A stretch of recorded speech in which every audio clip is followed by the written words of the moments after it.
children. Good morning. How are you all? I hope you all are doing good. So, children, the topic for today's science lesson is Habitat Challenge. Now, what are we going to do in this lesson? Children, first we'll try to understand this term called habitat, and then we'll go for a walk in some open area and we'll try to identify a variety of local habitats. So let's begin our lesson. Children, in previous lesson we had talked about the living things and their characteristics. So what I have done today, I have created this mnemonic for you. So it would be easy to remember the characteristics of living things. It reads as Mrs. Nook. So here M stands for movement. So I can say that anything that can move from one place to another can be called as a living thing. R stands for respiration. Anything that respires can be called as a living thing. S stands for sensitivity. Anything that is sensitive to the environment can be called as a living thing. N stands for nutrition. Anything that can obtain nutrition can be called as a living thing. E stands for excretion. Anything that can excrete can be called as a living thing. R stands for reproduction. Anything that can reproduce or give birth can be called as a living thing. Finally, G stands for growth. That means anything that can grow can be called as a living thing. So children, if a thing needs to be called a living thing, it has to fulfill all these 7 characteristics. If any of one characteristic is missing, we cannot call it as a living thing. So a living thing which fulfills all these characteristics are called as organisms, and living things include plants, animals, humans and microorganisms. Children, now we'll try to understand this term called habitat. So my first question to you is, do you know what are the basic needs for humans? Food, water and shelter. Children, food, water and shelter are the 3 basic needs of humans. So a place where all these 3 basic needs are fulfilled can be called as a habitat for humans. My next question to you is, where do we live? We are living in an urban city. Now, why are we living in an urban city?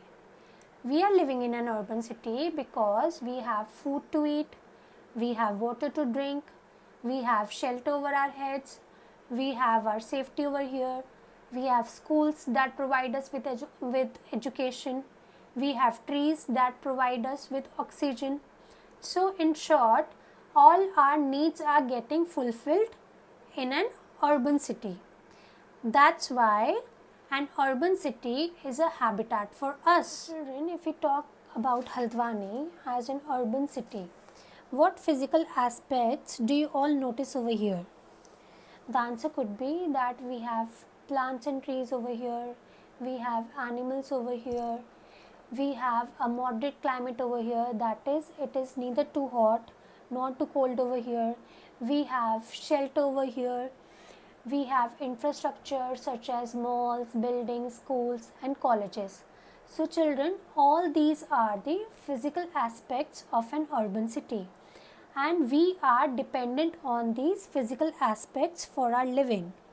That's why these urban cities are our habitats. Do you know, children, where on the earth you go, the living things are always connected to each other. From the tiniest of the organisms to the largest of creatures, all living things need energy to survive. Now the question is, where does this energy comes from? So children, the energy is just flowing from one organism to the another organism, and thus it connects them into links, which is known as the food chain.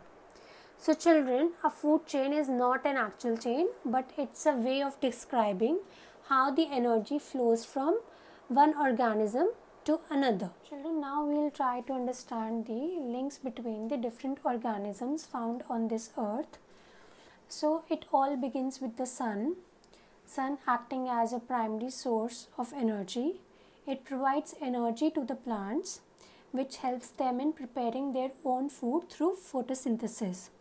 So plants are called producers over here because they are able to produce their food on their own. That's why they are called producers. The next link in this chain is a rabbit, which is a primary consumer. Now, why rabbit is a primary consumer? First of all, why rabbit is a consumer? Rabbit is a consumer because it cannot prepare food on its own. It depends upon the energy provided by the plants. So that's why a rabbit is a consumer. It is a primary consumer because an animal eating the plant is always a primary consumer. And we all know that the rabbits are herbivore. So any herbivore eating plants is called a primary consumer. Now the next link in this food chain is a secondary consumer. Children, a secondary consumer is always a carnivore, that is an animal eating another animal. So fox cannot prepare food on its own.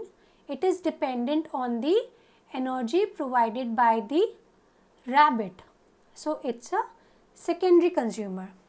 Now I hope that you can understand the links between the different organisms found on this planet. Children, where do you think other living things might get what they need? For example, what do frogs need in a habitat? A frog needs food such as flies, cockroaches and spiders. It needs camouflage so that it can hide itself from the predators. Also, it needs water to survive and for laying eggs. So, where do you think a frog should live? A frog should live in pond. Let's have a look at our next organism. Oh, these are lovely polar bears. Children, what do polar bears need in a habitat? A polar bear needs food such as fish and seals, a camouflage so that they can hide themselves, extreme cold temperature so that they can survive, and some sea ice for hunting and for breeding. So polar bears are best suited to live in Arctic Circle. Now, what do lions need in a habitat? First of all, a lion needs water to stay hydrated. It needs food in the form of antelopes and zebra. And a lion also needs a camouflage like this long grass to hide so that they can hunt their prey. So children, a place where an animal lives and get everything it needs to stay alive is called a habitat. Children, ponds, sea, woods, mountains and oceans are all big habitats, but we have small habitats too, such as rotting logs, stones, leaf, a crack in a wall, a branch of tree. So in the next part of the video, we'll go for a walk in an open area and we'll locate some small habitats.